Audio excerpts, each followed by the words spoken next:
Vandag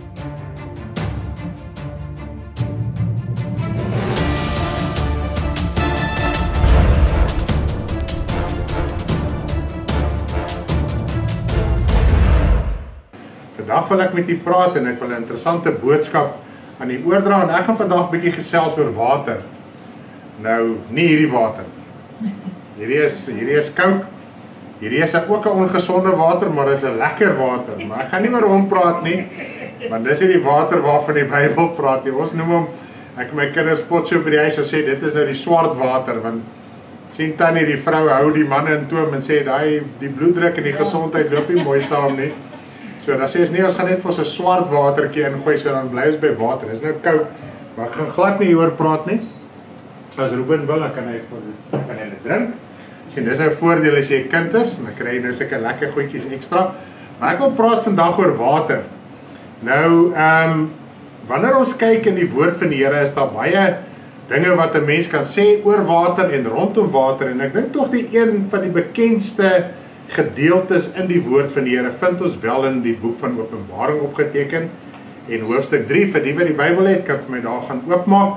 En dit gaan spesifiek oor lou water. Nou, die Bybel praat nie spesifiek en noem die woord water hier nie, maar die beginsel hierso gaan oor water. Die hele beskrywing, die geskiedenis, die gedagte rondom hierdie gedeelte, was jy maar warm of was jy maar koud, maar omdat jy lou is, sal ek jou uit my mond spieg. Nou, ek dink die meeste van ons ken hierdie skrifgedeelte, ons ken hierdie vers dalk uit ons kop uit, maar die groot probleem is, ons lees baie keer nie verder nie, ons ken die een skrif, want dit word vir ons gepredik, ons sit in die evangelistiese bedieninge en uitreike. Ek kan onthou toe ons baie betrokke was nog by straatwerk en sendingwerk en die tipe van ding, was dit een van die bekendste gedeeltes, het om so uit jou kop uitgeken, jy kon dadelik die Bybel al oopgemaak het. Maar die week wat verby is, of die 2 weke wat verby is, het ek opnames gemaak rondom die 7 kerke, hierso in Openbaring 2 en 3, waar die Here vir Johannes 'n opdrag gegee het om na briewe te skryf aan hierdie 7 kerke in Asië. Nou die laaste een is Laodicense, of die gemeente van Laodicea. Nou hy en Sardes is vir my baie dieselfde tipe gemeentes, want die Here het nie baie mooi dinge oor hulle te sê gehad nie. Die ander gemeentes soos Pergamus en Thyatira, die Here het gesê, dis julle goeie werke, Efese ook, maar ek het dit teen jou. Nou dis Sardes en Laodicea, die Here het nie eintlik enigiets goeds oor hulle te sê gehad nie. So dit beteken vir ons, daar was 'n groot probleem juis in hierdie gemeentes.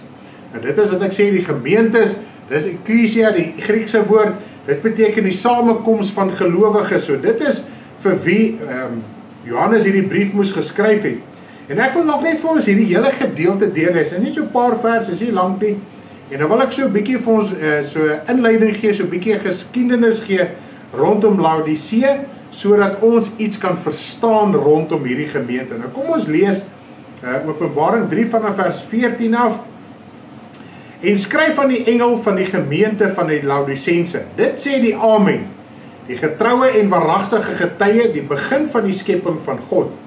Ek ken jou werke, dat jy nie koud is nie en ook nie warm nie. Was jy tog maar koud of warm? Maar nou, omdat jy lou is en nie koud of warm nie, sal ek jou uit my mond spuug. Want jy sê ek is ryk en het verryk geword en ek het aan niks gebrek nie, en jy weet nie dat dit jy is wat ellendig en beklaanswaardig en arm en blind en naak is nie. Ek raai aan om van my te koop goud wat deur vuur gelouter is, sodat jy kan ryk word, en wit klere dat jy jou kan aantrek en die skande van jou naaktheid nie openbaar word nie, en salf om jou oë te salf sodat jy kan sien. Almal wat ek lief het bestraf en tugtig ek, wees dan ywerig en bekeer jou. Kyk, ek staan by die deur en ek klop, as iemand my stem hoor en die deur oopmaak, sal ek ingaan en na hom toe en saam met hom maaltyd hou en hy met my. Aan hom wat oorwin sal ek gee om saam met my te sit op my troon, soos ek ook oorwin het en saam met my Vader op sy troon gaan sit. Wie 'n oor het om te hoor, laat hom hoor wat die Gees aan die gemeente sê. Nou as ons kyk na Laodicea, dit was nou die laaste brief gewees. As jy vandag kyk na die kaart in Turkye, dan lê hierdie gemeente so in die westelike onderdeel, so wes-suid van Turkye. Nou as jy kyk op die kaart ook, dan Die briewe het die Here so geskryf, so begin by Efese en so kloksgewys reg rondom gegaan en hy het by Laodicea geëindig. Nou Laodicea was een van daai dorpe, dit was of stede vir sy tydperk was dit 'n stad gewees.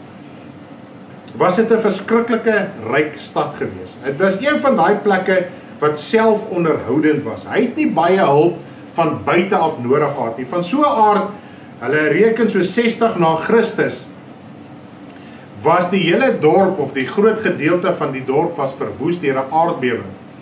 En daar was geweldig baie skade, maar hulle was so selfverrykend gewees. Hulle was so selfonderhoudend gewees dat toe die Romeinse keiser, want daai jare was alles nog onder Romeinse bewind gewees. Daai jare het die Romeinse keiser uitgereik en sê, moet ek julle nie finansiëel bystaan nie, en hulle het dit geweier en hulle die stad weer opgebou na sy vorige rykdom en eer toe. Nou een van die groot dinge wat hulle ook gehad het, dis nou net so 'n bietjie interessant, ek gaan nie baie daar praat nie, maar ek dink dit gaan tog deurkom in die boodskap. Hulle was baie bekend vir een of ander swart wol. Blykbaar 'n baie sagte wol, 'n baie mooi wol, van nature was dit swart gewees van die skape wat hulle geskeer het. En as jy nou daar deurlees, so kom die Here en hy sê, jy moet van my koop en jy moet wit klere kry. Jy moet nie met hierdie swart klere rondloop nie, jy moet wit klere kry. So die Here gebruik dit wat in die stad is, dit wat aan hulle bekend is, om iets aan hulle oor te dra, want hulle sien hierdie dinge op 'n daaglikse basis. Nou soos ek sê, die dorp was baie ryk en ook natuurlik baie linneware en daai tipe van goederes. En dit was ook 'n hoof, nou ken jy handelsroete, daar kom die Afrikaans nou deur. Handelsroete van die gebied gewees en dit was ook 'n hoofstad van die gebied gewees. So dit was 'n baie sterk ekonomiese stad en die Jode het ook 'n baie sterk teenwoordigheid ook gehad. Nou, hulle bankwese was baie groot gewees, blykbaar was hulle bankwese baie groot, en van so 'n aard dat hulle baie 'n groot voorraad goud gehad het. En dis hoekom die Here vir hulle sê, kom koop goud van my wat deur vuur gelouter is.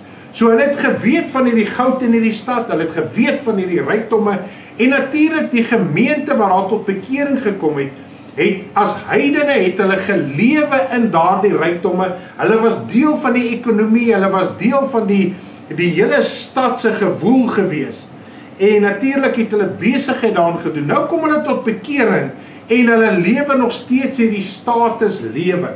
En baie van hulle wou nie afstand doen daarvan nie. En dit is waarom die Here vir hulle sê, was julle maar warm of was julle maar koud gewees? Want hulle het kompromie begin aanteken om nie uit te wees in die gemeenskap waarin hulle lewe nie. Maar hoekom sê die Here, was jy maar warm en was jy maar koud? Kon die Here dit nie by een van die ander gemeentes gesê het nie, want tog tel hierdie selfde beginsel by die ander gemeentes ook. Nou, interessant genoeg, naby hierdie dorp, naby Laodicea, nou Laodicea was onder andere naby in Laodicense, en dit is waarom ek weer Laodicense deurgelees het, want Paulus het vir Laodicense gesê, die brief wat ek aan julle skryf, moet julle ook in Laodicea gaan lees, want dit is 'n dorp wat naby hom was. En daar was ook 'n dorp, Hierapolis, Laodicense praat ook van Hierapolis, dit lê so tussen, Laodicense lê so tussen die twee dorpe, maar wat interessant is, alhoewel Laodicea 'n verskriklike ryk dorp was, dit was groot bankwese gewees, op plek het hulle gesê, dit is amper soos Rome en die klas van ding, het hulle nie 'n natuurlike waterbron gehad nie. Nou hier kom nou die boodskap. Hulle het water gelei vanaf die dorp Hierapolis. Nou Laodicense het goeie water gehad, het mooi water gehad, maar Hierapolis was bekend gewees vir warmwaterbronne. Nou as jy kyk na 'n warmwaterbron, is dit ook 'n water wat baie mineraalryk ook was, of wat ons sal ken, veral die ouer garde ken van brakwater. As jy nou boor gaan boor, my vrou het ook op die plaas en goed groot geword, julle ook. Jy ken van brakwater, so dis slegte water. So wat gebeur met brakwater? Daar's te veel minerale, een of ander te veel mineraal binne in die water. En dit is gewoonlik maar sout wat ook te veel is in die water. Nou, hulle het hierdie water afgelei van Hierapolis. Nou, daar was 'n interessante en 'n baie gekompliseerde pypleiding van Hierapolis na Laodicense toe om water daar te kry. Natuurlik begin dit warm daarso, en teen die tyd wat dit by die Laodicense kom, is dit al lou water. Is nie meer die warm water, die oorspronklike water. Nou, hulle het opgrawings gedoen en hulle het binne in hierdie pypstelsels gekyk en ek dink deesdae se plumbers kan maar gaan leer by hierdie ouens om deur rotse pype te lê sonder die moderne bore wat ons vandag het, want hulle het pype uit klei gemaak en allerlei tipe van ding. Nou klei help ook natuurlik om water koud te hou. Dus kom jy op 'n stadium was dit groot mode dat jy die klei waterpotte gekry het. So as jy koue water ingooi, hou jy dit nogal lank lekker koud gewees. So hulle was baie slim, vindingryk gewees, maar met die opgrawings het hulle baie minerale binne in die pype gekry. So dit wys vir ons dat die water wat van daar gekom het was baie mineraalryk ook gewees, afgesien net van die temperatuur. Nou die ander ding ook is, hulle het koue water ook afgelei, hulle reken van Laodicense af, en natuurlik teen die tyd wat die water ook by die dorp kom, is die water al warm gebak deur die son, so dan is die water nie meer die lekker koue water wat jy oorspronklik daarso by die fontein gaan kry nie. So hulle het met 'n waterkrisis gesit, as ou dit so kan stel. So hierdie mense het geweet wat is lekker water en wat is slegte water. En die meeste van die tyd het hulle slegte water gekry. So die woord van die Here sê, was jy maar koud of was jy maar warm. Maar as jy lou is, daai lou water, daai slegte water, wat al hierdie minerale in het, jy kan dit nie drink nie, want wat gebeur? Die Here sê, omdat jy lou is, sal ek jou uit my mond uitspuug. Nou die oorspronklike woord vir spieg, die Afrikaners het hom nou mooi gaan vertaal van die Engelse vertaal hom soos hy is. Dit beteken om op te gooi, dit beteken om te braak. Dis presies wat dit beteken. En ook 'n ander ding wat in hierdie gemeente ook as gevolg van hulle stad en hulle ligging en hulle rykdom, het hulle 'n groot mediese skool ook gehad vir die dag. En een van hulle spesialiteite binne in hierdie mediese skool was om oogsalf te maak. En blykbaar was hierdie oogsalf baie goed, het vir baie dinge gewerk en oorsalf en al die tipe van ding, maar blykbaar was die oogsalf nou die groot dinge gewees. En dit is wat die Here vir hulle sê, kom kry by my salf, ek het die ware salf wat jou oë oopmaak. Nou wanneer ons kyk na die woord van die Here met die lou water, dan sien ons baie duidelik, hierso die Here gepraat met mense wat weet wat is lekker water, wat weet wat is slegte water, want hulle het op 'n daaglikse basis beleef hierdie lou water. Nou as ons dink nou verder aan water, en ek wil nou so 'n bietjie verder vat, en juis as gevolg van die mediese skool, sê hulle nou in die antieke tyd, het die dokters baie keer vir mense ook lou water gegee, as hulle 'n maagprobleem het, dan gee hulle vir hulle lou water sodat hulle kan opbring of opgooi, en dan so kan hulle siekte ook gesond word. So die doel van lou water is sodat jy dinge moet opbring. En dis wat die Here sê, was jy maar warm of was jy maar koud, anders dan gaan ek jou opbraak. Dit is verskriklik om daaraan te dink, want dit maak jou naar, dit maak jou innerlike naar. Nou as ons kyk na nog 'n gedeelte van water, en ons gaan nou terugkom daarna toe, en ons gaan sien wat die woord van die Here vir ons daarso sê. Kom ons kyk gou hierso in die boek van Jakobus, dis net so voor Petrus is net so voor Openbaring ensovoorts. Goed, nou dit is ook 'n geweldige bekende gedeelte hierdie in Jakobus 3, en dit gaan ook oor water, maar dit het so 'n bietjie 'n ander invalshoek rondom water, en ek wil ook dalk net die gedeelte vir ons lees, anders dan gaan ons dalk die punt mis in hierdie gedeelte. Hy sê, Jakobus 3 vers 1, moenie baie leermeesters wees nie, my broeders, omdat julle weet dat ons 'n groter oordeel ondergaan. Want ons almal struikel dikwels. As iemand in woorde nie struikel nie, is hy 'n volmaakte man in staat om ook die hele liggaam in toom te hou. So wat sê die woord van die Here? Jakobus is hierso, en as jy die boek van Jakobus lees, dan sien ons, hy was baie radikaal geweest. Hy het geweet waarvan hy skryf. Hy het sekere dinge aangeroer en by die naam genoem, wat die ander evangelies het nie eers so sterk aanslag daarop het nie. En hy sê ons struikel dikwels. So die Here erken deur middel van die woord wat ons hier lees, erken die Here dat ons struikel dikwels, en die meeste waarin ons struikel is wel woorde. Dit is baie belangrik om dit te verstaan. Goed, kom ons gaan aan. Hy sê kyk, ons het stange in perde se bekke sodat hulle ons gehoorsaam kan wees, en ons stuur hulle hele liggaam daarmee. Kyk ook die skepe, alhoewel hulle so groot is en deur ewige winde voortgedryf word gestuur deur 'n baie klein roer, net waarheen die stuurman wil. Net so is die tong ook 'n klein lid en beroem hom op groot dinge. Kyk hoe groot hoop hout steek 'n klein vuurtjie aan die brand. Die tong is ook 'n vuur, die wêreld van ongeregtigheid. Net so 'n plek neem die tong onder ons lede in. Dit besmet die hele liggaam en steek die hele lewensloop aan die brand en word uit die hel uit aangesteek. Nou hierdie woord hel, die oorspronklike woord is Gehenna. Dit beteken die toekomstige oordeel, die poel van vuur, waar op die uiteinde die Bybel praat van na die tweede dood, gaan alle ongehoorsaames, Openbaring praat daarvan, na die tweede dood gaan in die poel van die vuur gewerp word. So dit is wat die Here sê, die tong word uit hierdie toekomstige oordeel, in die plek van hel en veroordeling aan die brand gesteek, wanneer ons hom nie aan toom kan hou nie, en hy besmet die hele liggaam, hy steek die hele lewensloop aan die brand, en dit is hoekom ons so versigtig wees met ons tonge. Goed, vers 7, want elke soort natuur van wilde diere en voëls en kruipende sowel as seerdiere word getem en is getem deur die menslike natuur. Maar die tong kan geen mens stem nie. Dit is 'n onbedwingbare kwaad vol dodelike gif. En nou hier is die interessante gedeel. Nou praat hy van hierdie tong wat vol dodelike gif is. Daarmee loof ons God en die Vader, en daarmee vervloek ons die mense wat na die gelykenis van God gemaak is. Uit dieselfde mond kom seën en vervloeking. Dit, my broeders, behoort nie so te wees nie. 'n fontein laat tog nie uit dieselfde oog vars en bitter water opborrel nie. 'n vyeboom, my broeders, kan tog nie olywe voortbring of 'n wingerdstok vye nie. So kan geen fontein brak en vars water voortbring nie. Nou as ons daarna kyk, klink dit net logies. Of water is lekker of hy is sleg. Hier kan nie in hierdie glas water lekker en slegte water wees nie. As hy sleg is, dan is hy sleg. Jy kan nie sê hierso is lekker tussenin nie. Hy is net plain sleg. En dis wat die Here sê, ons is so met ons tonge besig. Ons raak so onverskillig met ons tonge. Maar die probleem met die tong is, wanneer ons so verkeerdelik praat, dit is wat hy sê, die tong word uit die hel uit aangesteek.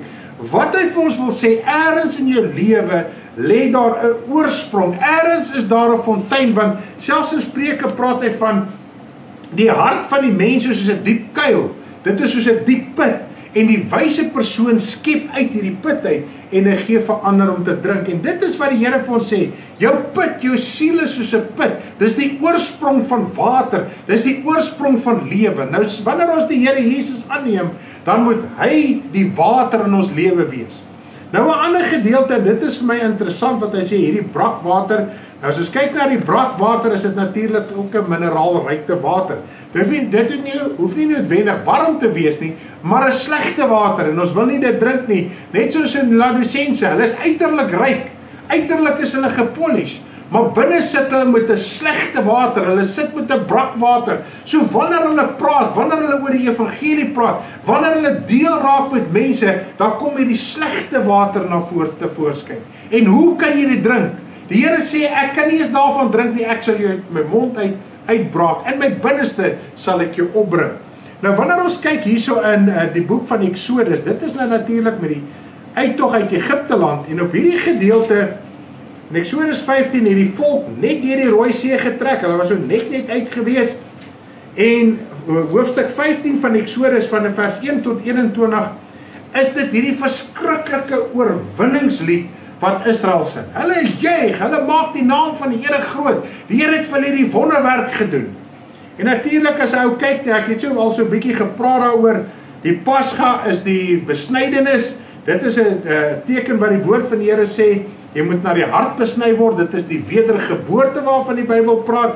En dan later as jy toe hulle deur die Rooi See getrek het, is hulle gedoop in Moses. So hulle het die proses vervul wat die Here Jesus gesê het, bekeer jou en laat jou doop. Die Pasga was daai besnydenis van die hart, want deur middel van die Pasga neem ons die Here Jesus Christus aan en sy bloed reinig ons, en dit is wanneer die besnydenis plaasvind, die wedergeboorte, en dan word ons ook gedoop, en dit is presies dieselfde, toe die Here hulle volk uitgelei het, hulle moes besny word, en toe moes hulle gedoop word, en toe is hulle die woestyn in. Nou ja, as jy nou jou hart vir die Here gee, en dit was my grootste probleem na my bekering, jy kom tot bekering, jy neem die Here aan, jy kom tot wedergeboorte. Ek was 19 jaar oud toe ek die Here aangeneem het. En daarna sit jy met hierdie geweldige stryd in jou lewe. Jy het nou gedink, van die eerste paar dae wanneer jy die Here aanneem, is die wêreld nuut, alles het verander. En dan ewe skielik begin jy met 'n stryd in jou binneste wat jy nie eens gehaat het toe jy in die wêreld was nie. En dan begin jou woestynpad, en jou woestynpad moet begin, sodat jou hart uitgesorteer word, dat die bitter waters in jou kan verdwyn. Want wat interessant is, nadat hulle nou die Here geloof en geprys het, hulle is opgewonde, hulle die wedergeboorte deelagtig geraak, die Here het hierdie wonderwerke gedoen, en hulle is in 'n nuwe lewe in. En die heel eerste ding wat die Here doen, die Here kyk, wat gaan in hulle putte aan? Wat gaan in hulle harte aan, voordat hulle verder die woestyn in gaan? Kom ons lees net vanaf vers 22. Eksodus 15 vanaf vers 22. Daarop het Moses die Israeliete laat wegtrek van die Skelsee af. En hulle het uitgetrek na die woestyn Sir, na die woestyn toe. Die Here lei jou woestyn toe. Jesus, nadat hy gedoop was deur Johannes die Doper, waar het hy homself heel eers bevind? In die woestyn. Die Bybel sê, en die Gees van die Here het hom die woestyn ingelei. Die Gees van die Here het die hele volk die woestyn ingelei. En as ons daai beginsel en daai begrip nie kan verstaan nie, dit is wanneer ons maklik wegval in die evangelie. Oupa het vanoggend weer so mooi gebid oor die gelykenis van die saade. Here, die saad val hierdie kant toe en daai saad val daai kant toe, maar die saad moet in my lewe op die vrugbare grond val, sodat dit kan vrug dra. Die Here wil hê ons moet in die woestyn vrug dra. So na jy die Here aangeneem het die Here jou die woestyn ingelei. Dis teenstrydig met die gedagtes wat deesdae in ons gemoed is. Die suurdeeg waarmee ons deur suur is, die minerale wat ons al ontvang het in ons lewenspad, of dit nou voor ons bekering is of na ons bekering. Want ek het die Here aangeneem, nou is jy die nuwe mens, toe leer jy hierdie nuwe dinge. Toe kom jy agter, baie van hierdie nuwe dinge wat jy leer, is in elk geval nie die regte dinge wat jy leer nie. Nou het die water wat jy oorspronklik ontvang het, by jou wedergeboorte, het dit begin brak raak. Dit het vol minerale begin raak. Dis soos die see ook, die see is een groot sout, en sout is ook 'n mineraal. Met ander woorde, daar's te veel van die een ding in die water, daarom maak dit die water sleg. In water is daar fluoried, daar's allerlei, daar's magnesium, daar's kalsium, daar's potassium, daar's baie dinge in water, minerale in water, maar as die een meer is, as hy meer is as wat hy moet wees, raak die water sleg. Nou ek weet nie of jy my kan uithelp op hierdie ene, maar blykbaar by die Ceresberge is daar ook baie natuurlike water, en blykbaar het hulle natuurlike water te veel fluoried. En dis een van die redes, mense wat daai water drink, hulle het baie tandeprobleme. Ek het dit jare terug, toe ons daar in die Kaap was, het iemand het vir my gesê, toe ons daar op so 'n mini-tour ietsie was. So weet jy waar dit is nie, maar nietemin, net soos fluoried goed vir jou kan wees, kan te veel ook sleg vir jou wees. Goed. Nou kom ons lees hierso, wat ons nou getrek hierso. By die woestyn Sir. Hulle het toe 3 dae lank in die woestyn getrek en geen water gekry nie. Vir 3 dae het hulle geen water gekry nie. En hulle het in Mara gekom, maar kon die water van Mara nie drink nie, want dit was bitter. Daarom heet die plek Mara. Toe murmureer die volk teen Moses en sê, wat moet ons drink? En hy het die Here aangeroep en die Here het hom 'n stuk hout gewys. Dit het hy in die water gegooi en die water het soet geword. Daar het hy vir hulle 'n insetting en verordening vasgestel en hulle beproef en gesê, as jy getrou na die stem van die Here jou God luister en doen wat reg is in sy oë en luister na sy gebooie en al sy insettinge hou, dan sal ek geen een van die siektes op jou lê wat ek op Egipte land gelê het nie, want ek is die Here wat jou gesond maak. So hierso kom die Here en hy sê, na jou bekering gaan ek jou beproef. Nadat jy die Here aangeneem het, nadat jy die wil van God gedoen het, gaan ek jou beproef, sodat jy iets van my vandag moet leer. En die Here het hulle gebring by die waters van Mara. Nou Mara beteken letterlik bitterheid of om bitter te wees. So heel eerste wil die Here uitvind, wat is in jou lewe? Wat is in jou put? Wat se minerale? Hoe is jy saamgestel in jou binneste? Nou ek en my vrou wat baie al met mense gedeel het rondom baie dinge, nadat hulle tot bekering gekom het, dan is daar dinge wat nog pla, natuurlik ons kan dit getuig uit ons eie lewe uit. Maar dan sê hulle nou, hoekom sukkel ek nou weer met die ding? Het die Here my nou nie verlos in die kruis nie? Is al die bande nie gebreek nie? Wat gaan aan? Maar die Here kom en hy begin dieper in jou lewe in te delf as wat net die oog sien. Want selfs toe die volkie uitgelei is, die Here het homself geopenbaar, maar die Here het vir hulle gesê, ek het jou hierdie toets gegee, ek het jou hierdie beproewing gegee, sodat ek en jy tot 'n ooreenkoms kan kom. Is jy bereid om die pad verder te stap, of gaan jy hierso stop? Is jy bereid om saam met my end uit te gaan, of gaan jy hierso stop? En natuurlik as jy deur die hele woestyn gaan, en jy kyk na al die plekke waar hulle gestop het, ensovoorts, alles het spesifieke betekenisse. En so het die Here dinge in hulle lewe bly openbaar maak, maar die Here los hulle vir 3 dae sonder water in die woestyn. En baie keer is dit die illusie wat ons van die evangelie het. Nee, die Here sal nie dit nie, die Here sal nie dat nie. God sal enigiets doen om jou lewe te verander, om in te gryp in jou lewe. Want na jou bekering, jy het in 'n geaardheid groot geword. Jy het in 'n denkpatroon groot geword, net soos die Israeliete. Hulle het in die denkpatroon groot geword, hulle het die afgode gedien, terwyl hulle in Egipte was. Selfs Josua sê dit vir hulle in Rigters. Julle het die afgode gedien in Egipte, maar julle moet dit nie meer doen nie. In die 400 jaar wat hulle in Egipte was, hulle het nie die Here God aanbid nie. Hulle het die afgode van Egipte aanbid. Hulle het die stede gebou, hulle het die tempels gebou. Hulle was elke dag aktief besig om afgode te aanbid. En daarom toe die Here hulle uitgelei het die Here vir hulle ander verordeninge gegee. Ander altare, ander kleredrag, ander gewoontes, alle eetgewoontes, allerlei ander dinge. Sodat hulle gedagtes kan weglei van waar hulle in Egipte was. Maar die Here wou eers geweet het, wat is in hulle hart? Wat se waters is daar? Ek het julle uitgelei, julle is opgewonde, julle het lofliedere tot my gesing. Julle het die woord met blydskap aangeneem. Maar op die einde van die dag, wat is in jou binneste? Is daar brakwater of is daar soetwater? Nou kom die gemeente van Laodicense, 'n ryk dorp, 'n ryk gemeenskap, Waterkloof, Houghton, jy noem dit, ek ken nie al die ryk plekke oor Suid-Afrika nie. Hier in die ooste, nie om uit te wees nie, wat het begin gebeur? Hulle het kompromie begin aanteken. As jy in die ryk dorpie, as jy 'n sekere status gehandhaaf het, voordat jou hart vir die Here gegee het, nou wil jy nog steeds die status handhaaf. Maar nou vat die Here jou deur beproewings, die Here vat jou deur drukkinge, die Here wil kyk wat is in jou lewe. Nou wat gebeur toe? Toe begin hulle kompromie aan te teken. Bietjie warm, bietjie koud, so hulle is lou. Die Here het nie gesien en die Here het nie vir hulle gesê, ag ek verstaan julle omstandighede, weet jy wat?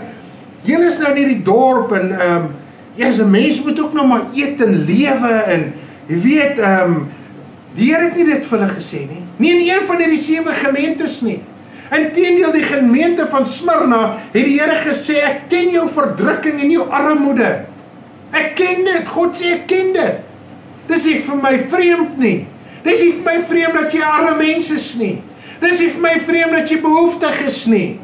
En die Here sê vir Smyrna, maar julle gaan nog verder verdruk word. En die Here sê, julle kom al reeds deur die verdrukking, maar julle gaan verder verdruk word. Nou kom Laodicense, die Here het dieselfde pad met hulle gestap. Maar hulle wou nie volhard nie, hulle wou nie eind uitgaan nie. Wat het toe begin gebeur? Toe begin hulle kompromie, toe begin die evangelie te verander. Kom ons verander ons kerk na 'n besigheid toe. Kom ons dink soos die besigheidsmense, waarom is daai besigheid so groot? Is omdat hulle sekere beginsels het, kom ons pas daai beginsels ook toe. Deesdae word predikers in diens geneem deur mense. Dis al die tipe van dinge wat wegwyk van die waarheid in die evangelie. En hy sê, maar dit is jy wat beklaanswaardig en arm en blind is. Hierdie was skatryk mense gewees. Die gemeente was ryk mense gewees.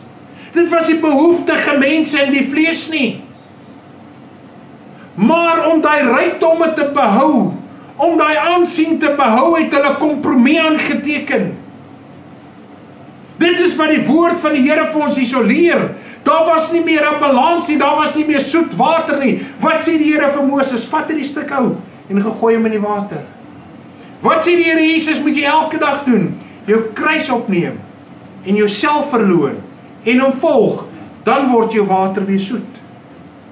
Want daar is bitterheid, die Here red jou in jou omstandighede soos wat jy is. God ken jou. Die Here weet wat se verlede jy gehad het. Die Here weet waarmee jy worstel. En daarom bring die Here die beproewings ons op pad langs, sodat ons omstandighede, dat ons dinge na hom toe kan vat, want ons sien baie keer ons omstandighede, maar die Here gebruik ons omstandighede om uiteindelik by ons hart uit te kom. Want as jy genoeg gaan sukkel, as jy genoeg gaan suffer, as jy genoeg probleme gaan hê, gaan jy naderhand in desperaatheid begin uitroep na die Here toe, en die Here gaan praat met jou hart. Die omstandighede kan so verander. Iemand kan by jou huis instap, iemand kan verby jou kom, iemand kan vir jou SMS sê, en die omstandighede het verander, maar jou hart verander nie so vinnig nie. As jy kyk na as aanleg waar hulle die sout uit die water uithaal, dis 'n proses. Dis 'n proses om jou bitter waters weer soet te kry, om daai lou warm water in jou lewe uit te kry, daai mineraalrykte water in jou lewe uit te kry. En dit is wat die Here met ons deel en praat vandag. Die Here Jesus sê in Johannes 15 vers 3, hy sê vir sy disippels, en nou praat hy van Johannes 15, dan sê hy die Vader is die landbouer, Jesus is die wynstok en die Vader maak ons gedurig deur skoon.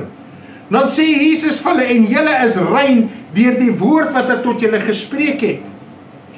Nou die woord van die Here is ook soos water, hy praat van die waterbad van die woord, wat ons moet reinig en wat ons moet skoon maak. Dit is die waterbad van die woord.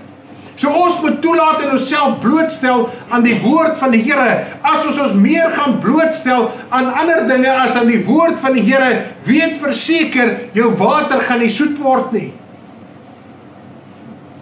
Want jy sit te veel van die verkeerde mineraal in jou water.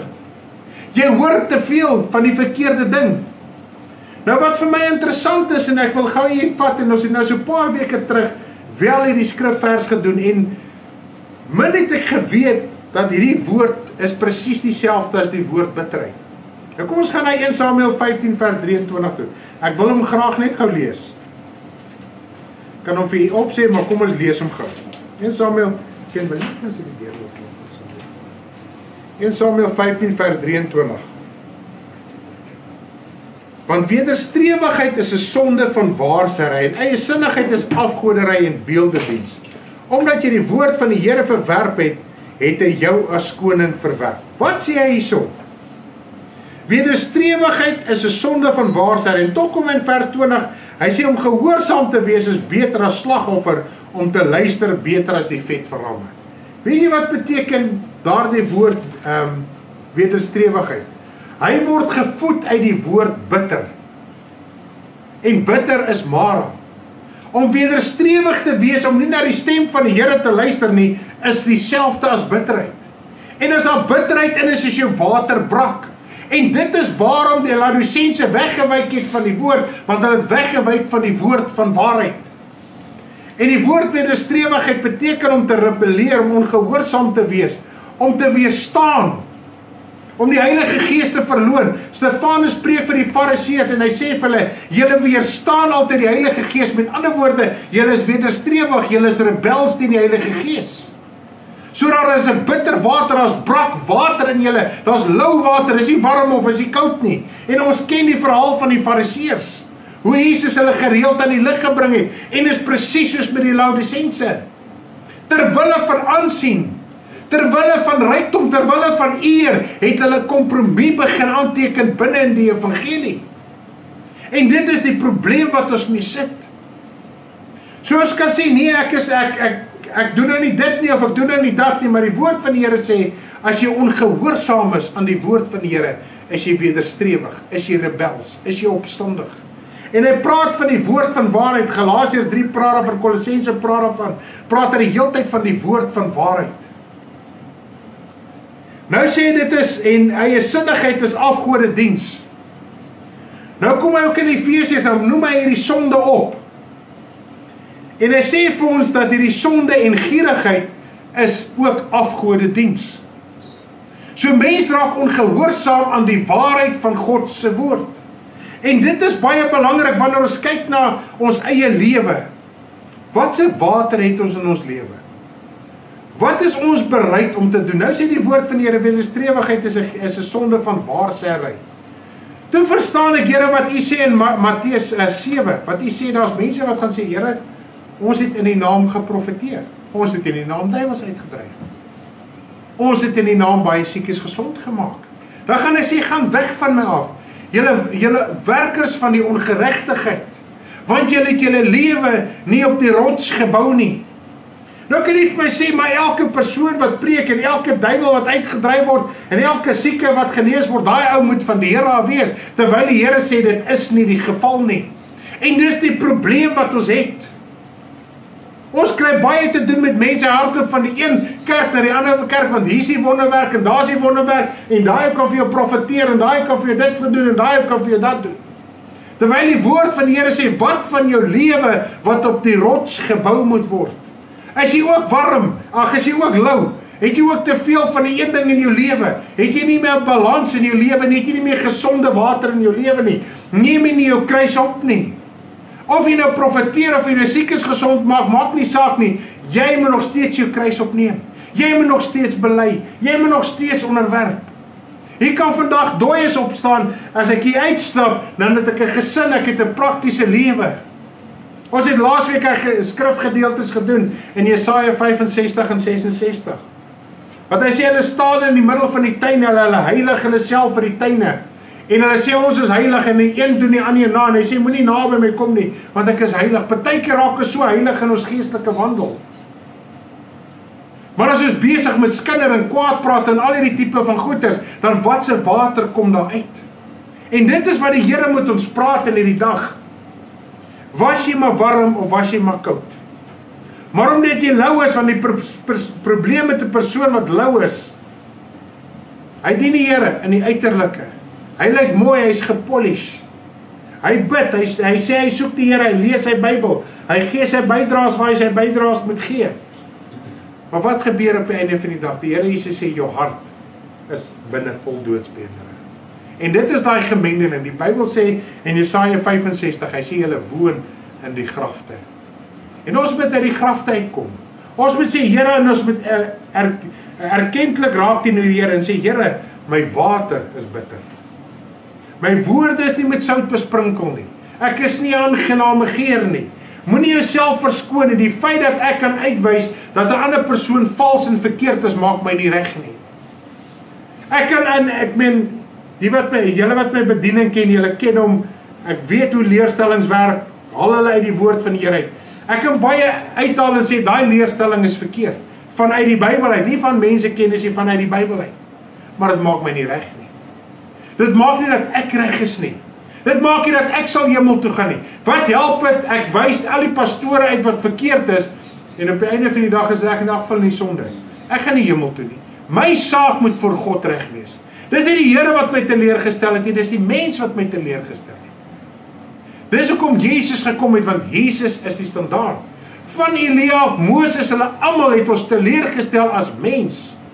Maar die Here Jesus het ons nie teleurgestel nie. Hy het neergedaal in die diepste doderyke van die hel, en hy die sleutels van die dood en die doderyk kom al, sodat ons kan bevry word, dat ons kan bevry word uit die mag van die dode. En ek hoop u kan my verstaan, ek hoop u daar by die huis, julle hierso kan verstaan, binne in die evangelie, dat ons moet begin werk maak, ons moet begin uitsorteer met die Here, en sê, Here, en my God, en ons moet eerlik raak vir die Here. Kom ons hou op vingers wys na ander mense. Kom ons sê, weet jy wat, daai is so, daai se leerstelling is so, daai is so. As daai nou verkeerd is, wat doen ek om reg te wees? As ek sê daai se water is brak en bitter, wat doen ek om die soet water te gee? En dit is maklik om 'n kinderpartytjie te begin. Dis maklik. Daai kerk en daai pastoor het my so, en daai dominee so, en daai ou het miljoene, en die ene so, en daai, dis maklik. Dat ons kan vir ure daar, ons kan langer daar gesels as ons kerke. Maar weet jy wat, dan maak dit ons almal verkeerd, want die Bybel sê die kwaadspreker sal ook nie die koninkryk van God hê. Saam met die moordenaar, saam met die egbreker, saam met die pedofiel, saam met die satanis, saam met almal. En ek dink is 'n uitdaging wat die Here rig aan ons as kinders van die Here vandag, en ek dink ons elkeen kan maar bietjie vandag hande in eie boesem steek en sê, Here, waar staan ek vandag in my geestelike lewe? Het ek vandag vars water of ek brak water? Want jy kan nie al twee nie. As die water brak is hy brak. As hy soet is hy soet.